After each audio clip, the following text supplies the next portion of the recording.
Plate number 5. Use of minerals and rocks in everyday life. In nature we distinguish between living and inanimate nature. They are inseparable. Living nature includes plants, animals, fungi, bacteria and, of course, us humans. Inanimate nature is everything that is not alive and not created by humans.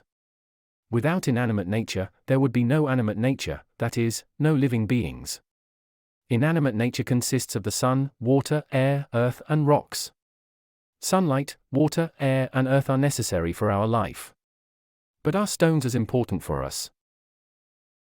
On this plate you will get to know minerals and rocks in a different way, not just as stones to stumble over on a walk. The relationship between minerals and rocks is quite simple. Minerals are chemical elements that form tiny crystals in pure form, much like salt in a salt shaker. There are many different minerals. Rocks are made up of different minerals in different compositions. Together, we will discover different objects and materials that you often use at home, at school, on the street, or in your leisure time. You will discover that these objects contain minerals and rocks, or that minerals and rocks were used to make them. The first thing that probably comes to mind when we think of the use of stones is construction.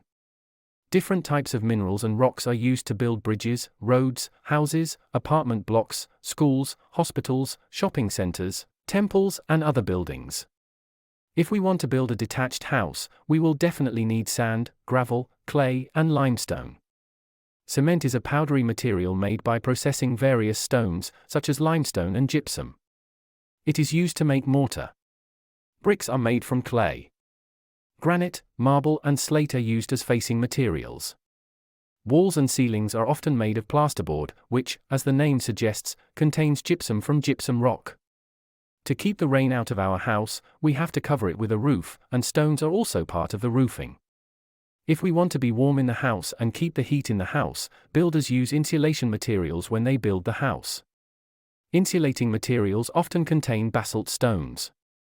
Even the windows, which must be transparent, contain minerals such as silica sand, lime, and dolomite.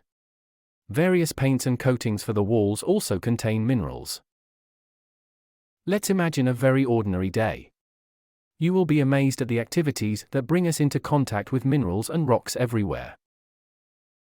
We start the day by waking up in the morning. To wake up on time, we use an alarm clock. For example, we set the alarm on our mobile phone. But there are also alarm clocks that are just clocks that ring. You may also have an alarm clock at home that you reach for in the morning, and at that moment you are indirectly in contact with minerals. The batteries in alarm clocks contain lithium bromide, which comes from a mineral called lepidolite. After waking up, we go to the bathroom. We use various hygiene and cosmetic products, soaps, gels, creams, toothpaste. Your mother may use makeup and powder, and these products often contain soapstone. Soapstone is great for this because it is very soft and can absorb grease and moisture well. Zinc, most commonly found in the zinc minerals fluorite, is often used in creams that have a soothing and regenerating effect. Toothpaste consists of water, tiny abrasives, various colorings, and fluorides. Various fluoride compounds, which come from the mineral fluorite, have a protective function and fight tooth decay. Sometimes we take medicines, dietary supplements, or vitamins in tablet form, which also contain pure soapstone as a filler. Zinc, in the form of zinc oxide, is found in some dietary supplements. After washing and eating breakfast, we leave the house to go to our daily chores. Usually the adults go to work and the children go to school. We use various modes of transport such as cars, bikes, or the school bus. The tires on these vehicles are made of rubber, and one of the materials used in this rubber is quartz in the form of silica. Soapstone is also used in the manufacture of tires and other car parts. The biggest and heaviest part of the bodywork is made of steel, which is an alloy created from iron ore. Iron ore is usually found in nature in mineral form, such as magnetite, hematite, and siderite. You use books, such as textbooks and exercise books, and other paper goods for school studies and homework at home. These products are mainly made in the paper industry. We know that cellulose fibers obtained from wood are the main ingredient of paper. However, to enhance the paper qualities, a number of chemicals, including mineral elements such as soapstone and quartz, are added in the manufacturing process. Ordinary pencils and crayons contain graphite, a soft material that produces a gray or black mark on paper. For most people, lunch is the primary meal of the day. If you eat in the school cafeteria, you'll need utensils like cutlery, plates, bowls, and glasses to eat your food. When making ceramic cookware, gypsum stone is used as a raw material. Lithium, which is obtained from lepidolite, and silica, which comes from quartz, are also used for making ceramic and glass products. Steel is another common material found in the kitchen, such as in cutlery, pots, toasters, and blenders. We also absorb small amounts of minerals through food and drinks. Mineral water is water with minerals in it. It is made when water from the surface goes through the layers of the earth and gets filtered and purified. Austria has some special mineral water springs in the Alps. Mineral water frequently has the name of its origin on the label.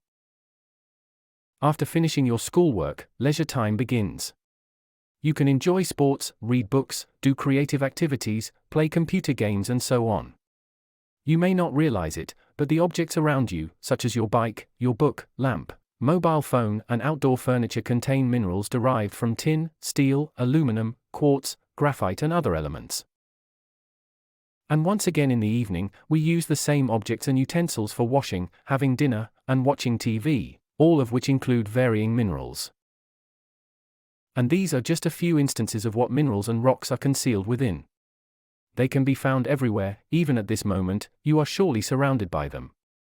Thus, there can be no doubt that minerals and rocks are valuable and essential to our existence.